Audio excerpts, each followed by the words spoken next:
अभी मैं कुछ दिन पहले ऑपोजिशन पार्टीज के लीडर्स के साथ गया और अब हम कांग्रेस पार्टी के जो सीनियर लीडर्स हैं उनके साथ गए। राष्ट्रपति से हमने कहा कि ये जो कानून बनाए गए हैं ये किसान विरोधी कानून है और इससे किसानों का जबरदस्त नुकसान होने वाला है, मजदूरों का, किसानों का। सरकार ने कहा था कि ये कानून किसान के फायदे के हैं और देश को दिख रहा है कि किसान कानून के खिलाफ खड़ा हुआ है। और मैं प्रधानमंत्री जी से कहना चाहता हूं कि ये किसान हटेगा नहीं। प्रधानमंत्री को ये नहीं सोचना चाहिए कि किसान और मजदूर घर चले जाएंगे, नहीं जाएंगे। जब तक ये कानून वापस नहीं लिया जाएगा, जॉइंट सेशन कीजिए और कानून को एकदम वापस लीजिए, क्योंकि किसान वापस नहीं जाने वाला है। और हम सब, विपक्ष की सब पार्टियां किसानों के साथ, मजदूरों के साथ खड़े हैं और खड़े रहेंगे। जिस प्रकार से ये कानून पास किया गया वो भी बिल्कुल गलत था। बिना डिबेट किए, बिना किसानों से चर्चा किए, बिना मजदूरों से पूछे ये कानून ऊपर से थोप दिए गए और इन कानूनों को हटाना ही पड़ेगा, विद्रॉ करना ही पड़ेगा। अच्छा Gajendra,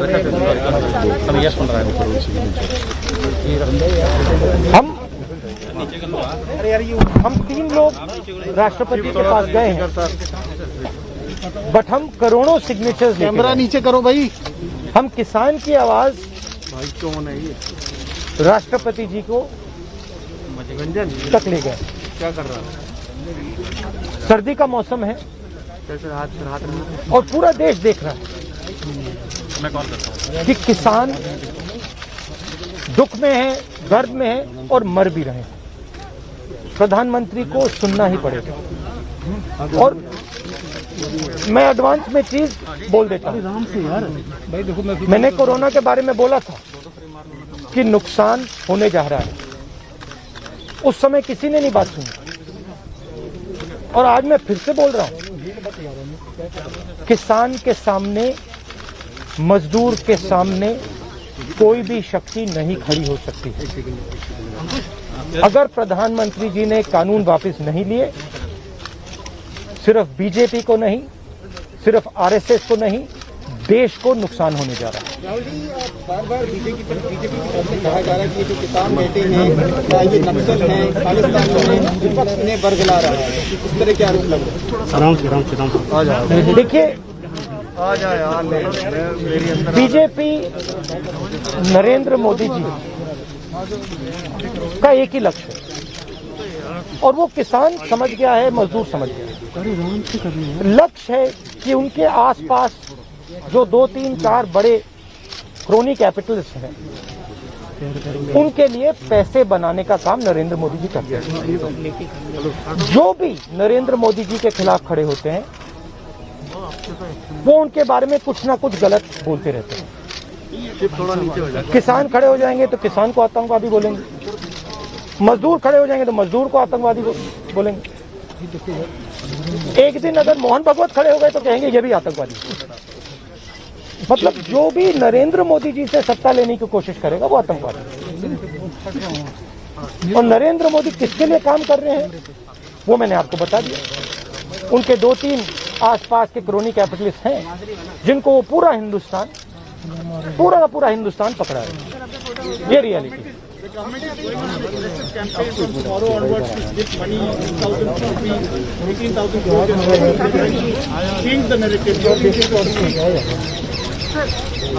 Look, the point is, it's a very simple thing.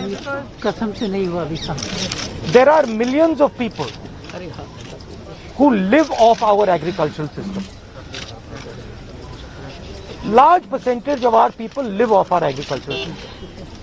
These are laborers, they are farmers, they are small traders. These are these people. And they are the backbone of the country.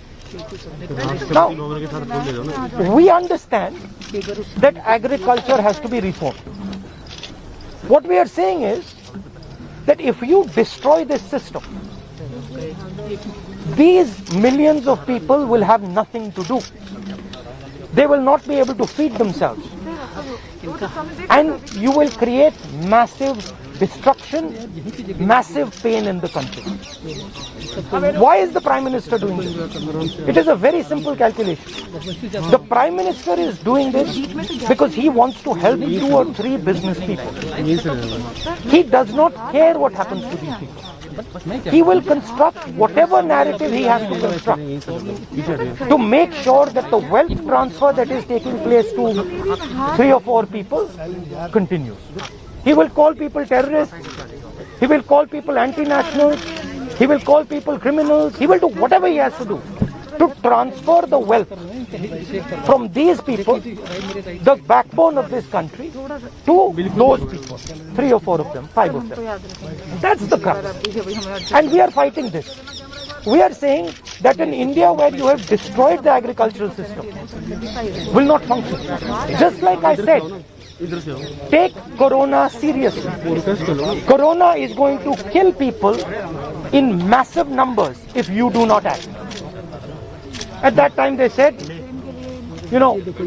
scaremongering. Now they're not saying scaremongering. When I suggested to the Prime Minister that do not do this in a centralized way, give power to the chief ministers, he didn't do it. He caused thousands and thousands of people to die because he didn't do it. And then afterwards, after I said it in the press conference, he did it. So the point is, you have an incompetent man who is controlled by certain other people. This is what India has to understand. This is what all youngsters have to understand. You have an incompetent man who doesn't understand anything, running a system on the behalf of 3 or 4 other people who understand everything. And their aim is to take huge amounts of money from the poor people of India and put it in their pocket. And that is what we are fighting. And frankly, it doesn't matter what you think right now, because all of you will face it. There's not going to be a single person in this country who's not going to face it. If you're a farmer, you will face it. You're a small businessman, you will face it. You're a journalist, you will face it. This is an assault on the idea of India. That is why we're standing here. That is why I've gone to the President. That is why we signed these forms.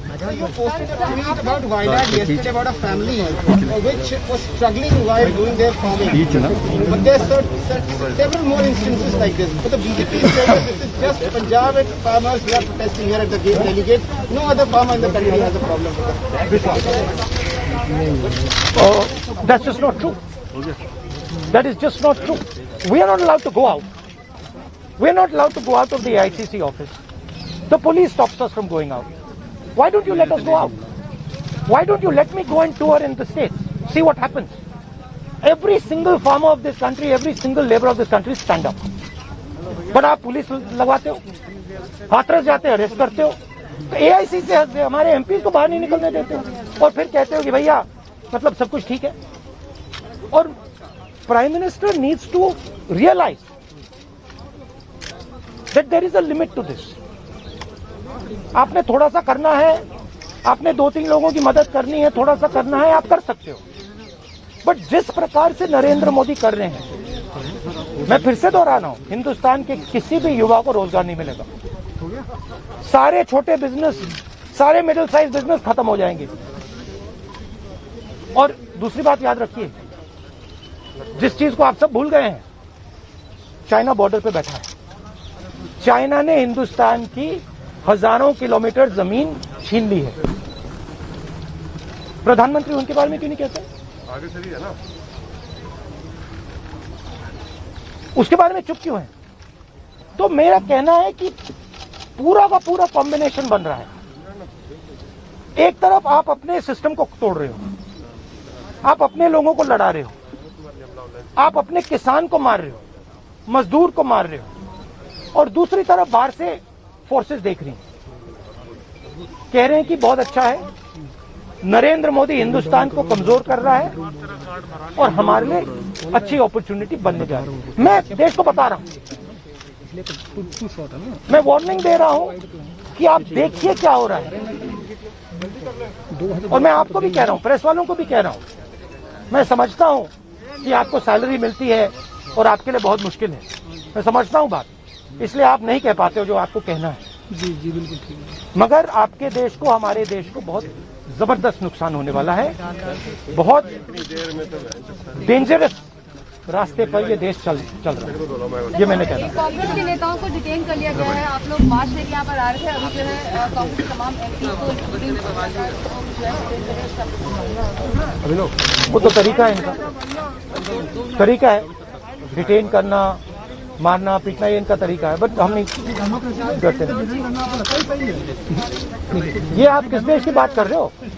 ये कौन सी देश की बात कर रहे हो? Democracy या मतलब कौन से देश की बात कर रहे हो? इंडिया की बात कर रहे हो? इंडिया में कोई डेमोक्रेसी नहीं है।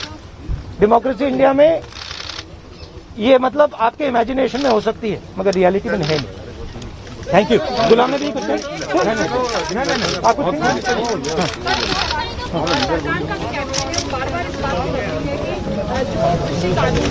हम सब इन्वेस्टमेंट को बढ़ावा देते हैं, बहुत जरूरी है। आप इसको किस तरह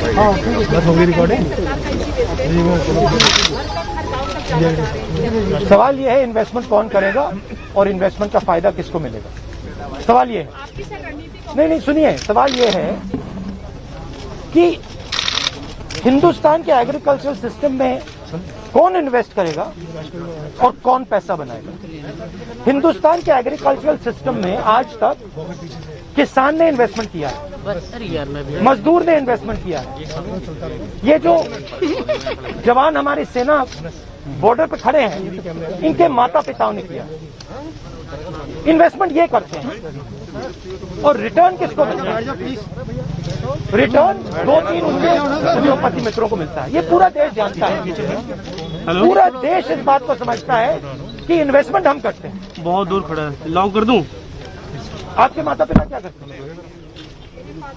गुलाम नबी साहब बहुत दूर खड़े हैं। आप एग्रीकल्चर फार्मर थी, अब आप जर्नलिस्ट है ना, तो आप जानते हो कि आपके फादर ने इन्वेस्टमेंट किया या नहीं? अरे मैं आपसे पूछ रहा हूँ, आप देश की महिला है, ठीक है आपके पिता ने इन्वेस्टमेंट किया ना? मदर फार्मर है, उन्होंने इन्वेस्टमेंट किया ना? किसके लिए इन्वेस्टमेंट किया? क्या इन 2-3 लोगों के लिए इन्वेस्टमेंट किया, या आपके परिवार के लिए किया, आपके एजुकेशन के लिए किया, आपके स्वास्थ्य के लिए किया? आपके स्वास्थ्य के लिए किया, आपके एजुकेशन के लिए किया, मगर ये जो 2-3 बिजनेसमैन उनके लिए तो नहीं किया ना। तो सवाल यही है, इन्वेस्टमेंट कौन कर रहा है? आपके माता पिता ने किया, करोड़ों किसानों ने किया, और रिटर्न किसको मिल रहा है? पूछना चाह रहे हैं कि क्या कांग्रेस की कोई रणनीति है इस बात को काउंटर करने के लिए, गांव तक जाना? काउंटर करने की जरूरत, काउंटर आप क्या बात कर रही हैं? काउंटर करने, आप क्या बात कर रही हैं काउंटर करने के? मतलब आपको ये नहीं मालूम कि अरे भाई आपको क्या, आप क्या हिंदुस्तान के किसान को बेवकूफ समझती हैं? तो फिर अगर आपको समझे तो उसको कैसे समझ नहीं है? अगर ये यहाँ पे लाखों लोग बैठे, हजारों लोग जो बैठे हैं दिल्ली के बाहर, क्या ये सुनिए, ये जो लाखों लोग आए, क्या ये मिठाई खाने आए? क्या इनको समझ नहीं क्या हो रहा है? इनको समझ नहीं क्या हो रहा है? इनको मालूम है, क्लियरली मालूम है, इनको मालूम है नरेंद्र मोदी चोरी कर रहा है। इनको मालूम है कि ये दिन भर इन्वेस्टमेंट करते हैं, 24 घंटा इन्वेस्टमेंट करते हैं, और उधर इन्वेस्टमेंट कहीं और जाता है, रिटर्न कहीं और जाता है। ले भाई, ले तेरा काम हो गया। बैठ रहे ना, जाने दो यार, लाइव है, बैठो, बैठ जा भाई, बैठ जा।